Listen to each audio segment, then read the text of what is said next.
পিরোজপুরে কোটি টাকার শিশু পার্ক গরু ছাগলের চরণভূমিতে পরিণত হয়েছে। 5 বছর আগে পার্কের বাউন্ডারি দেয়াল নির্মাণ হলেও দৃশ্যমান হয়নি কাজের অগ্রগতি। পরে বন্ধ হয়ে যায় প্রকল্পের কাজ। এখন অযত্ন আর অবহেলায় পড়ে আছে শিশুদের জন্য পরিকল্পিত পার্কটি। প্রতিনিধি জিয়াউল হকের পাঠানো তথ্য ও ভিডিও চিত্রে বিস্তারিত ডেস্ক রিপোর্টে।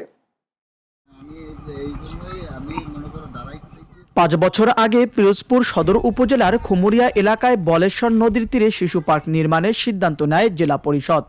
5 একর 46 শতক জমিতে বাউন্ডারি দেয়াল দিতে খরচ হয় 1,13,21,924 টাকা। পরে 10 লাখ টাকা দিয়ে জমি ভরাট করলেও আর এগোয়নি প্রকল্পের কাজ। অযত্ন আর অবহেলায় পার্কটির চারিদিকে জন্মেছে আগাছা, মাঠ জুড়ে চড়ছে গরু ছাগল।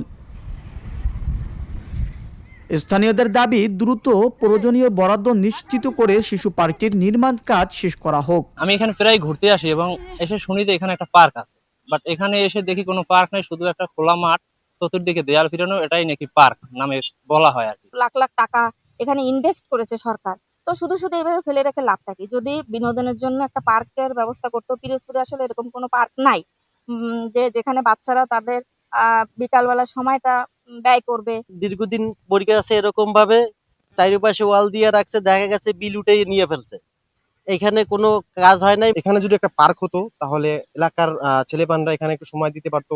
দূর দূরান্ত থেকে আমরা আসি, আমরা এসে একটু সময় দিতে পারতাম। এখন চাচ্ছি যে আমরা এটা কমপ্লিট হোক, দূর দূর থেকে পর্যটক আসুক, আমাদের এখানে এলাকার উন্নয়ন হোক। জেলা পরিষদের প্রশাসক জানান, প্রকল্পটি বাস্তবায়নের লক্ষ্যে অর্থ মন্ত্রণালয়ে প্রস্তাব পাঠানো হয়েছে। বরাদ্দ পেলেই পার্কের কাজ শুরু করা হবে। আমাদের পূর্বের রেজুলেশনকে ঘিরে আমরা সামনের দিকে এগোচ্ছি। মন্ত্রণালয়ের ব্যাপারে অর্থ বরাদ্দের জন্য এই অর্থ বছরে গ্রহণ করার সিদ্ধান্ত গ্রহণ করা হয়েছে।